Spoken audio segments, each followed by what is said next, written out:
لا إله إلا الله وحده لا شريك له ونشهد أن محمدا عبده ورسوله اللهم صل وسلم على سيدنا وحبيبنا وشفيعنا وذخرنا ومولانا ورسولنا المصطفى سيدنا محمد بن عبد الله صلى الله عليه وسلم وعلى آله وأصحابه ومن تبعه بإحسان إلى يوم المعاد أما بعد.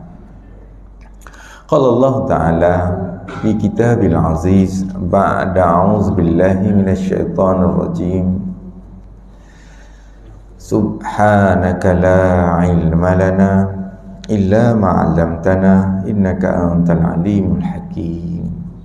وقال أيضا يا أيها الذين آمنوا اذكروا الله ذكرا كثيرا وسبحوه بكرة وأصيلا.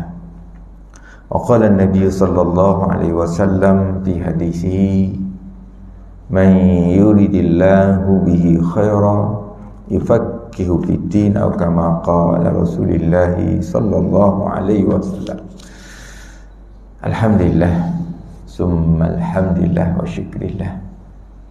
Puji, syukur, ta'zim kita kepada Allah Subhanahu wa taala dengan kurniaan nikmat Allah yang tak terhingga kepada kita, dengan izinnya dan juga dengan pertolongan Allah serta azam dan kekuatan kita. Ada masa, ada juga keinginan, alhamdulillah kita dapat berada pastinya pada pagi subuh ini menunaikan fardu subuh kita secara berjemaah di rumah Allah. Alhamdulillah. Dan seterusnya kita beristiqamah sekejap berada dalam rumah Allah lagi di tempat yang mulia ini untuk berada dalam majlis ilmu yang mulia ataupun majlis zikir ataupun halaqah az-zikri kita, taman-taman syurga yang kita nak dapatkan kemuliaan ataupun kelebihannya. Kelebihan berada dalam majlis, alhamdulillah, kelebihan ilmu, dan insya-Allah. Sebab kita ini pastinya tak boleh lari daripada beberapa kumpulan manusia berhubung dengan kesungguhan ataupun kekuatannya untuk beramal dan berilmu. Pertama, yang pasti yang terbaik di antara kita adalah ahlul ilmi wa ahlul ibadah. Kedua-dua sekali. Kalau kita dapat menjadikan diri kita memiliki kekuatan ini, alhamdulillah. Seorang yang ada ilmu dan ilmu itu diamalkan. Sebab saya nak kata ni kerana kadang-kadang berlaku sebaliknya. Itu yang risau kita. Termasuk saya jugalah tu kan. Alhamdulillah, kedua-duanya kuat. Dan kita tahu kalangan al-awwalun ataupun kita sebut kalangan yang awal-awal dulu kan, memang memiliki kelebihan ini. Kita sebutlah Imam Ghazali rahimahullah ta'ala yang bukunya banyak dicatat, diambil, dirujuk oleh Syekh Abdul Samad Al-Falimani dalam kitab Hidayatus Salikinnya ini. Memang begitu, ilmunya tinggi, amalnya juga, ahli tasawuf lagi kan. Imam An-Nawawi rahimahullah ta'ala dan lain-lain imam-imam kita lah, ramai sangat nak sebutnya kan. Alhamdulillah. Yang kedua, secara kedudukan keutamaannya ialah ahlul ilmi. Sebab kena beza di antara ahlul ilmi dengan ahlul ibadah. Syaratnya ahlul ilmi itu yang basicnya sempurna lah. Janganlah asah pun tak buat, tak jadi apa ahlul ilmu macam ni kan. Sebab ramai je yang mempunyai ilmu tapi tak beriman. Yang kita sebut minal yahud wan nasara kan. Kalangan orang Yahudi dan kalangan Nasrani, hatta ramai je pengkaji, penulis yang kita anggap sebagai scholars. Nak kata ulama tak betul lah kan. Yang mempelajari bahasa Arab, menguasai ilmu-ilmu dalam Islam, oh hebat, tapi tak ada apa-apa pun kan. Hanya ilmu kan, yang tak lebih daripada bertempat di lisannya sahaja, kan? Masya Allah, kan? Itu kita golongan yang ada ilmu sahaja, tak ada iman, pastinya tak ada amalah.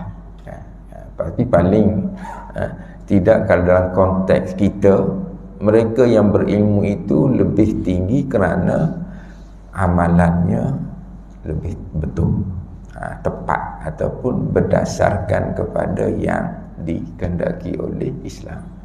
Yang ketiga, ahlul ibadah, yang kadang-kadang kuat buat ibadah, alhamdulillah bagus, tapi ibadah tanpa ilmu juga kita bimbang. Kita risau, terutamanya yang basic lah, ibadah-ibadah yang asal, kefardu ain kita tak selesai contohnya, kan? Ini mana boleh jadi, kan? Kita nak beramal, nak ambil wudu, nak solat, tak tepat ataupun tak ikut yang sepatutnya, mana yang paling tidak kena tahulah rukunnya dan sebagainya, kan? Itu kena. Sebab itu kita tak boleh beramal tanpa ilmu yang asas. Sebab tu kena belajar. Itu kena jaga sedikit, paling tidak ahli ilmi itu kena ada. Itu yang ketiga. Sebab kadang-kadang orang salah faham. Mak sebutlah, kadang-kadang dia tengok orang tu mari sembahyang, bagus, berpuasa, datang ke rumah Allah, tanpa kita menafikan kebaikan tersebut, tapi salah faham berlaku apabila kita mengatakan dia tu ahli ilmi lain, sehingga kita bertanya dan juga bahkan memberi tempat yang dia sendiri sebenarnya tak berapa tahu. Maka kadang-kadang berlaku kesilapan dalam memberi pendapat ke ilmu ke. Itu kita bimbang juga, kan? Salah. Sebab kadang-kadang kita cenderung melihat sesuatu berdasarkan kepada zahir, kan? Ya, sama ada melibatkan pakaian dengan kopiah, jubah, kan? Ataupun serban dan sebagainya. Dan banyak kes pun berlaku kesilapan itu, kan? Yang baru nak berjinak, baguslah nak mengubah, nak amal sunnahnya, tapi kadang-kadang kita tak betul. Itu contohlah, kan. Yang ketiga, yang keempat, yang terakhirnya, yang tak buat kedua-dua, ahli ilmu pun tak, ahli ibadah pun tak, waliyazubillah, kan. Lagilah. InsyaAllah sidang jamaah para tamu Allah, sama ada nazir, di mana nazir, imam, zikir dan sebagainya. Saya sambung, sebab saya masih bercerita pasal zikir ataupun berhubung dengan kelebihan dan keutamaan, kaifiah dan sebagainya. Kebetulan tadi pun saya memang menyentuh pada ayat kedua sewaktu membacakan firman Allah. Itu tanggungjawab kita sebenarnya. Ya ayyuhallazina amanu zkurullaha zikran katsira. Wahai orang-orang yang beriman, hendaklah kamu mengingati Allah, berzikir kepada Allah. Tanggungjawab kita sebenarnya, berzikir, mengingat. Dan Allah sebut zikran katsira, dengan zikir yang banyak. Dengan ingatan yang banyak, bukannya kadang-kadang jadi tak jadi, bukan. Dengan zikran katsira, sebanyak mampu, sebanyak yang kita mampu lakukan. Wasabbihuhu bukratan wa asila, dan kita hendaklah bertasbih, berzikir, mengingati Allah itu setiap masa, pagi maupun petang. Dan sebab itulah sewaktu memperkatakan tentang zikir ini, memang ianya adalah kehidupan kita, kan? Kehidupan seorang muslim itu adalah zikir sebenarnya, mengingati Allah seluruhnya. Kalau kita nak sebut sama ada zikir itu merujuk kepada zikir lisan yang ada tata cara dan juga kaedah-kaedah yang sedang telah kita perkatakan, kita panggil zikir lidah ataupun zikir lisan. Namun kita tak nafikan maksud zikir itu juga merangkumi keseluruhan kehidupan kita yang melibatkan zikir hati kita, kan? Ingatan menuju hati kita selalu. Zikir juga mungkin merujuk kepada akal ataupun pemikiran kita, kan? Otak kita berzikir dalam arti kata melihat sesuatu dengan mengingati Allah, kebesaran Allah, kehebatan kejadian Allah. Bukan semata-mata tengok sesuatu tu hanya berhenti ke atas keindahan benda tu, kan? Kadang-kadang kita tengok macam tu je. Kita tengok Allah cantiknya ikan ni ataupun hebatnya kejadian ni macam-macam, tapi setakat berhenti kat tu je lah, kan? Tanpa kita mengangkat kepada pencipta yang lebih tinggi, Allah Subhanahu Wa Taala. Tengok bukit bukau, gunung kanang, laut, kan, pantai. Saya kadang-kadang bukanlah kata banyak berjalan, tapi kadang-kadang sempat jugalah berjalan sedikit sebanyak, kan? Jadi kita tahu Allah Akbar, kan? Tengok terutamanya kejadian-kejadian yang berada di lautan, pantai.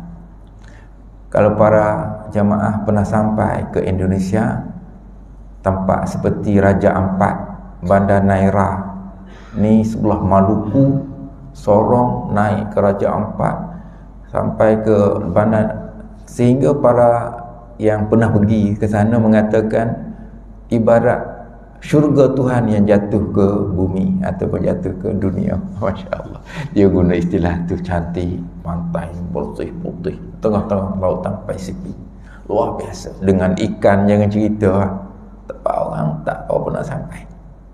Masya Allah, pulau-pulaunya, tapi memang banyak pulau. Indonesia berbelah ribu, 14,000 pulau.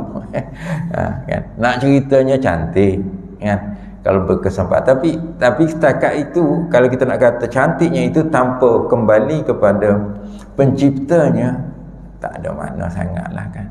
Tapi ramai Mak Saleh yang pergi, kan? Orang barat, Allah Akbar, cerita, kan? Sebab saya berkesempatan dalam awal bulan lepas, daripada 4 hari bulan sampai 12 hari bulan daripada ke sini, daripada KL, Jakarta, Jayapura. Jayapura ni di Papua. Di Papua. Jangan silap faham, Papua Indonesia, bukan sebelah lagi tu dia ada Papua New Guinea. Papua New Guinea tu memang negara asing. Ibu negara dia Port Moresby. Ini Papua Indonesia, ibu negeri dia Jayapura, di bawah Indonesia. Banyak. Kalau daripada Jayapura saya naik kapal terbang lagi, kapal terbang kecil sikit ke Wamena. Daripada Wamena itu kawasan pergunungan, pergi ke Walese, itu lebih kurang 17,000 kaki daripada arah selaut. Kalau tuan-puan pernah tengok dalam gambar para jamaah tamu Allah, mereka yang asal orang sana berpakaian tanpa pakaian. Kalau para jamaah, saya malu pun nak cerita, tapi memang ada. Kadang-kadang kita bercerita atas teori, duduk saya sendirilah di kelas, kan, di bilik kuliah tempat ekor macam masjid, kan, cerita teori dakwah bla bla, macam-macam lah cerita, kan. Tapi hakikatnya di luar sana masih ramai yang jauh daripada apa yang kita gambarkan, kan. Tamadun pun, kan, pakaiannya, tahu dia pakai koteka, tahu koteka, pernah dengar nama dia koteka. Yang dia pakai hanya di depan ni saja, panjang dia ikat kat belakang. Kalau pernah tengok yang tu, itulah realiti. Telur pun duduk kat luar. Itu yang lelaki. Masya Allah Akbar. Dakwah lah, ya. Kalau kita cerita, ya, kalau lebih kurang memang masih lagi tak pernah mandi dia. Cuba kita fikir, hak asli tak mandi, dia memang tak mandi, hak asal. Tapi adalah perubahan tu dah ada, tapi yang berpakaian pun dah ada. Tapi nak ceritanya masih ada. Sebab saya sampai di airport Wamena tu, memang ada. Dia buat macam pertunjukan, dia datang sambut siapa, tapi bukan sambut saya lah. Sambut orang lain, tapi ada di airport, ada gambar boleh ambil apa semua, dengan lelaki, wanita dan sebagainya. Kita nak cerita dari sudut Allah Akbar, ya. Dakwah, ya. Kalau tidak, tapi Kristian sampai, saya nak sebut, ya. Kristian sampai, dakwah majoritinya Kristian. Kebetulan yang saya pergi itu sebab dah ada buat, orang kata, hubungan dengan salah seorang pelajar yang kita pergi tempat Islam. hanya satu tu je Islam. Suku Bani Dani namanya, nama kaum tu orang kata suku kaum Dani yang Muslim. Yang lain kita nak sebut. Masya Allah. Jadi dari sudut perjalanan kemudian saya ke Manokwari, Sorong, Ambon beberapa hari, 9 hari kan. Saya sebut 9 hari tu memang tempat-tempat yang kalau kawasan yang cukup cantik lah semua kan. Sidang jamaah tamallah. Jadi dakwah tu atau bukan saya sebutkan ni, zikran katsira itu melibatkan semua kan, akal. Bukan setakat itu.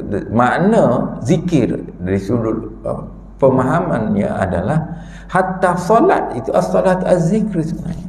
Maknanya tangan kita berzikir, mata kita pun juga berzikir, telinga kita juga bukan setakat keluar daripada mulut. Jangan. Sepatutnya lah. Yang tu, itu adalah zikir yang sebab keseluruhan diri kita bangun pagi kan, zikir. Bangun apa ada doa. Nak kalau nak basuh muka, nak basuh tandas ada doa kan, keluar tandas ada doa kan, nak pakai pakaian ada doa, tengok cermin. Nak ceritanya adalah semuanya itu kan kehidupan kita adalah mengingati Allah, zikir. Kalau kita buatlah, tak ada yang terlepas kan. Naik kereta ada kan? Nak masuk masjid ada bacaan. Itu adalah semua kembali kepada Allah Subhanahu Wa Taala. Daripada bangun nanti sampailah kita tidur balik, itu adalah perjalanan. Sebab itu kehidupan kita adalah ibadah, sebab semuanya adalah untuk Allah Subhanahu Wa Taala. Dan jangan kita fikir semata-mata datang masjid, datang surau. Betul lah, salah satu daripada tempat terbaiknya masjid dan surau, tapi di luar pun adalah juga ibadah ataupun mengingati Allah. Alhamdulillah, saya sambung perbincangan pada yang abad saya pun dah 2 bulan sebenarnya miss. Kadang-kadang miss saja, tak apalah, dah 2 bulan tak ada. Sewaktu pertemuan sebelum ni kita memang membicarakan soal pasal yang menyatakan adab zikir, dan pada adab zikir kita bincang hari itu yang sebelum zikir, adab sebelum zikir kita dah bincang, adab-adab sebelum qabla zikr. Kemudian adab semasa zikir, yang ada beberapa jumlah dan bilangannya, kan? Dan kemuncak yang ke-11 yang saya bacakan sehinggalah kita sebut apabila kita berzikir itu hal-hal yang melibatkan hati, dan memang inilah yang sukarnya sebenarnya kan, sebab kita tahu bahawa kita ini banyak hanya berada pada lisan, tapi akal kita tak sinkronis, tak bersambung. Hati kita pun tak bersambung, menyebabkan kita tak merasai kemanisan, halawah. Hatta yang benda-benda yang kita anggap sebagai, saya dah nyatakan berkait dengan kalangan ahli sufi yang beramal, sehinggalah kalimah-kalimah yang datang dengan kalimah la ma'bud illallah. Kita semuanya itu adalah konsep yang datang daripada kejernihan jiwa zikir sebut. Macam kita sebut la matlub illallah. Ini kalimah-kalimah yang diguna untuk merujuk kepada kejernihan hati. La maujud illallah. Semua ni adalah nak sifatkan tentang keagungan Allah. Tak ada yang nak kita cari, tak ada yang nak kita tuntut, tak ada nak kita ibadah, semua benda lah. Sentuh itu kembali kepada Allah, sentuh ini ingat kepada Allah, sentuh ini ingat. Contohnya sebab itu kalimah-kalimah ini yang saya bacakan dengan hatinya itu adalah kebesaran, sehingga gambaran-gambaran yang lebih tinggi yang kita sebutkan sebagai, dalam ahli tasawuf sebut wahdah asyuhud, kesatuan dalam penyaksian. Saksi semua benda adalah Allah, tengok itu Allah. Ini mungkin pada tahap kepahaman yang cukup tinggi dalam hubungan dengan Allah, wahdah. Sebab kita sendiri dari sudut amalan ke hakikatnya adalah la haula wala, tidak ada kemampuan kan. Kita nak sebut selalu kan, tak ada keupayaan, tak ada kemampuan, tak ada kehendak, tak ada orang kata keinginan, illa kecuali kuat, kekuatan dan juga kehendak Allah Subhanahu Wa Taala. Pada hakikatnya, walaupun kita diberi orang kata keusaha, orang kata iktisab dipanggil, ikhtiar, usaha, tapi pada hakikat apa yang kita buat belum tentu tanpa izin Allah kan, belum pasti, belum. Sebab cuma tanggungjawab sebagai makhluk kena buat, jangan kata tak apalah kan, tak buat apa tak apa, Allah nak bagi, Allah tak nak bagi. Tak boleh macam tu, itu salah dari sudut akidah pun. Sebab itulah dalam agama kita dilarang, contohnya lah berserah tanpa usaha kan. Nah, kata bahkan kalau kita belajar dalam hal-hal yang melibatkan kerja, kenapa Islam agama yang pada prinsipnya melarang mengemis, minta orang awal, dia larang. Walaupun ada kelonggaran, akhirnya kalau terpaksa kerana dah buat betul-betul kerja betul-betul tapi tak cukup, bolehlah dah minta. Tapi pada prinsip asalnya tak boleh. Disebutkan Islam suruh kita berusaha, bekerja kan, kerja ibadah. Tiba-tiba kita kata tak apalah, kita kata nanti jatuhnya kita mengharapkan langit menurunkan emas kan, kita mengharapkan langit menurunkan emas kepada kita. Tak berlaku pada asal.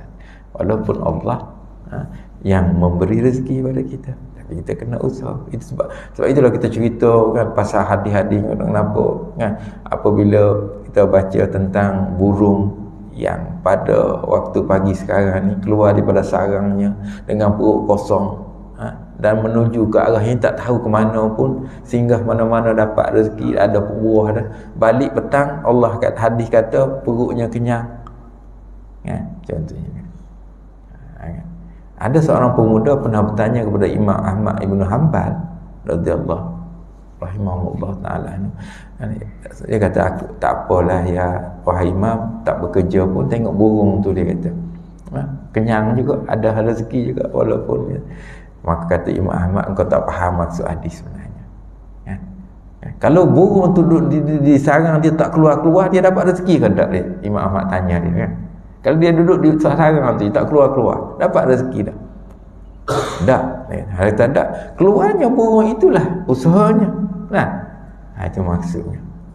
Kalau dia tak keluar, dia tak akan dapat. Jadi itu adalah kita sambung seterusnya berkait dengan adab selepas ini. Ada pun yang selepas kita ketiga tadi, adab sebelum zikir, adab semasa zikir, dan adab selepas zikir. Kita akan masuk adab selepas zikir. Adapun segala adab yang kemudian daripada zikir, kemudian selepas lah kan, selepas daripada zikir itu 3 perkara, ada 3 jenis. Sebelum pada ni banyak-banyak semua. Yang pertama ada 7, 8, 9, 11. Itu dia. Kita sambung.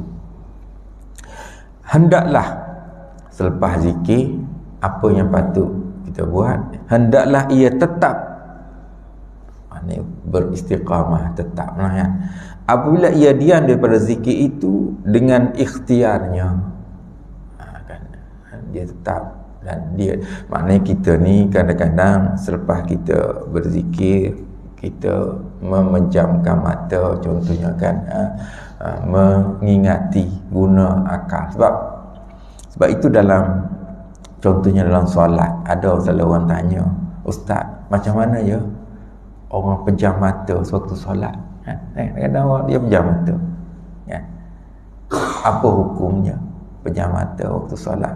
Sebab pada umumnya kita ni sewaktu kita solat, menurut pandangan ulama jumhurnya adalah kita tengok tempat kita sujud kan. Mata kita tu sepatutnya buka tapi tengok tempat kita sujud. Tetapi para ulama dia kata, kalaulah dengan kamu memejamkan mata tersebut menjadikan kamu lebih khusyuk ataupun lebih fokus ataupun lebih kuat ingatan kamu kepada solat kamu kepada Allah kan, maka tak apa boleh pejam sebab tujuan ibadah solat itu sendiri adalah untuk kita mengingati Allah. Tapi kalau buka mata tiba-tiba kita lalai atau menyebabkan kita ingat ke benda lain, maka dibolehkan dengan sebab nak bagi kita mengingati Allah. Itu dari sudut pandangan ulama berhubung dengan perkara ini. Jadi katakanlah kalau kita diam, kalau ni zikir tidak solat lah kan pada umumnya, maknanya kita kadang-kadang kita memejamkan mata untuk fokus kepada itu. Nah, daripada zikir itu dengan ikhtiar, dan hendaklah ia hadir hatinya. Memang hak paling utamanya pasti merujuk kepada hudurul qalbi, hadir ataupun datang dia punya jiwa hati kita, ingat itulah hadir, kerana menanti warid zikir itu kan. Itu dia maknanya sewaktu kita membaca zikir-zikir yang bermacam-macam tersebutlah jadi kita nak dapatkan dia punya manfaat lah, senangnya nak mendapatkan dia punya kebaikan daripada amalan tersebut, yakni kerana menanti faedah yang hasil daripada zikir itu. Nak apa-apa pastinya merujuk kepada mengingati Allah dalam semua keadaan, jiwa, hati, saya sebutkan tadi seluruhlah anggota dan amalan kita.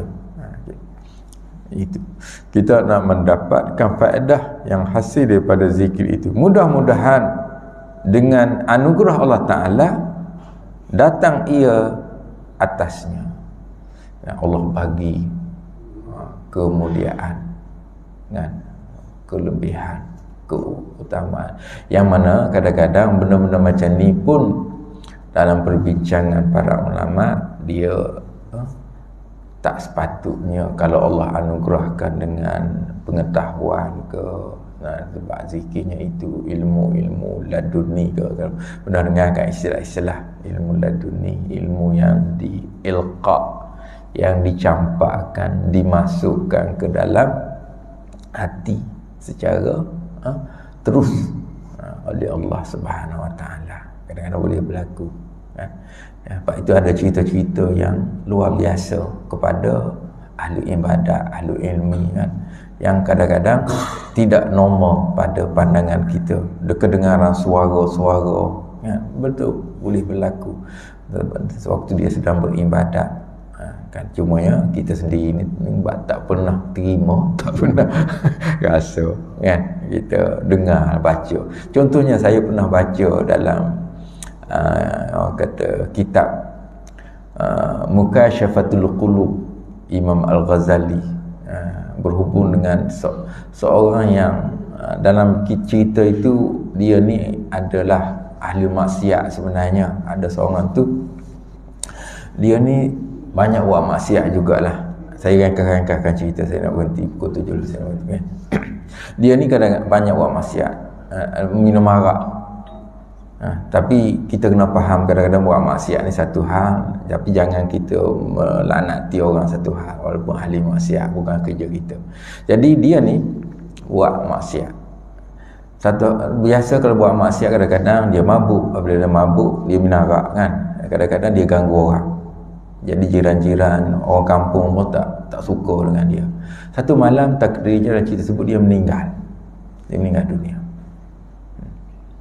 Selepas meninggal dunia, dia ada isteri dan beberapa anak kecil. Dia masih muda lah, ada isteri dan anak kecil lagi. Anak dia masih kecil, 3 orang.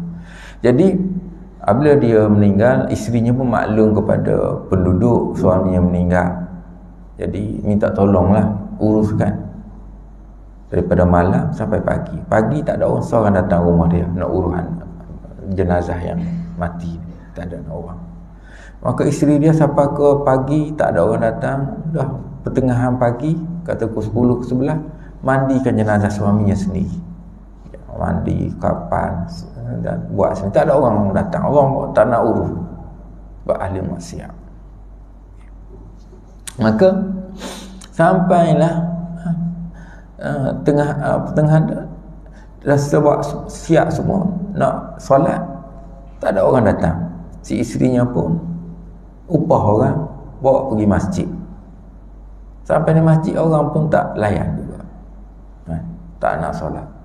Sehinggalah sampai ke tengah hari, petang, lepas zuhur, datang seorang alim ulama yang besar yang tinggal di luar kawasan jauh, tapi dia datang. Dia seorang ulama, seorang kadang-kadang disebutkan sebagai waliullah dan sebagainya. Dia datang. Apabila ulama ni datang, penduduk-penduduk pun pelik lah, macam mana dia boleh datang? Sebab satu dia duduk luar kawasan, mungkin maklumat pun tak tahu kan? Kalau tak ada orang beritahu, macam mana dia boleh tahu? Tapi dia datang ke masjid tempat itu kan? Apabila datang, penduduk sekitar pun mulai datang dan solat sekali dengan dia. Apabila ulama ni datang, waliullah ni datang, dia pun datang sekali dan solat lah. Apabila solat apa semua siap pergi, hantarlah ke kubur, selesai. Maka orang penduduk lain yang datang kenal ulama ni bertanya, Syekh, macam mana Syekh boleh datang dan solat sedangkan kami semua rasa ni dia ni ahli maksiat, tak baik ni kan? Maka kata Syekh ni, sewaktu aku sedang beribadah malam tadi, aku kedengaran suara suruh aku datang. Macam ni lah kan, yang melibatkan aku sewaktu aku sedang beribadah malam, aku terkedengar suara suruh aku datang mengurus dan juga menyelesaikan tanggungjawab ni. Jadi aku datanglah. Aku pun tak tahu sebab apa, tapi aku diminta, jadi datang, selesai. Jadi penduduk rasa heran lah, orang yang pada zahirnya macam bermasalah ada kelebihan. Maka selesai semua, Syekh ni pun, ulama ni pun bertanya kepada isteri lelaki yang meninggal ni. Dia tanya, apakah amalan suamimu yang menjadikannya aku dijemput, aku diberitahu untuk datang kan? Aku kedengaran suara. Kata isterinya, pada awalnya saya pun tak tahu amalannya, yang biasa cumanya yang banyaknya yang orang penduduk kampung tu katalah kan, yang duk sebutnya kan. Tapi akhirnya ulama ni kata, cuba kamu ingat amalan-amalan yang suamimu kamu buat yang luar biasa ataupun yang boleh menjadi asbab kebaikan ini. Maka kata isterinya, yang aku tahu suami aku ni walaupun dia mabuk contohnya malam tu, tapi apabila subuh, kedengaran azan subuh, dia akan bangun, dia akan mandi dan pergi solat berjamaah. Itu dia buat walaupun dia mabuk. Pelik kan, tapi boleh berlaku kan, walaupun dia. Tapi apabila subuh dia bangun, mandi-mandi, pergi berjamaah subuh. Maknanya itu amalan. Yang kedua, suami aku ni juga adalah seringkali menyantuni anak-anak yatim. Dia suka membantu anak yatim, walaupun dia kan panggil anak yatim datang rumah, beri makan dan sebagainya, kadang-kadang pergi bantuan kepada anak yatim. Itu dia buat. Itu yang kedua. Yang ketiga, kata isterinya, aku masih ingat suami aku ini kadang-kadang dia bangun malam pukul 3-4 pagi, dia menangis dengan semahu-mahunya, betul-betul, dan dia merintih kepada Allah, bertaubat dengan mengata, ya Allah, aku ni banyak buat dosa, aku ni banyak buat maksiat kan. Dan kalaulah, dia kata, kalau engkau nak masukkan aku ke dalam neraka Jahannam pun, aku lah yang paling teruk duduk di dasar neraka Jahannam dan sebagainya. Namun aku sebagai hamba Allah, aku bertaubat kepadamu kan? Dengan menangis semahu-mahunya kan? Itu insaf. Kadang-kadang kita tak tahu mungkin ini yang terakhir yang dia buat, terakhir yang dia lakukan sebelum dia meninggal, maka Allah akan ampun kerana dia betul-betul bertaubat kata Allah. Maka mungkin asbab 2-3 perkara ni lah kata isterinya, wallahu alam, yang menjadikan diampunkan dosanya dan diletakkan kemuliaan. Sebab kita tahu amalan kita di sini semuanya kembali kepada Allah, Allah yang menentukan segala-galanya. Sebab itu kalau kita tengok, janganlah semata-mata kita beramal maka kita menyatakan bahawa aku ni mulia, aku ni orang kata bersih, aku ni baiklah macam-macam. Itu bukan urusan kita pun. Tugas kita hanya buat apa yang kita mampu sebaiknya, yang lain serah pada Allah. Buanglah sifat-sifat. Jangan pula nak menuduh orang engkau tak datang jahat lagilah. Kita tak pasti kedudukan kita pun hanya sebab kemuliaan itu Allah boleh kan, semua ada di tangan Allah, kemasyiah kudrah Allah.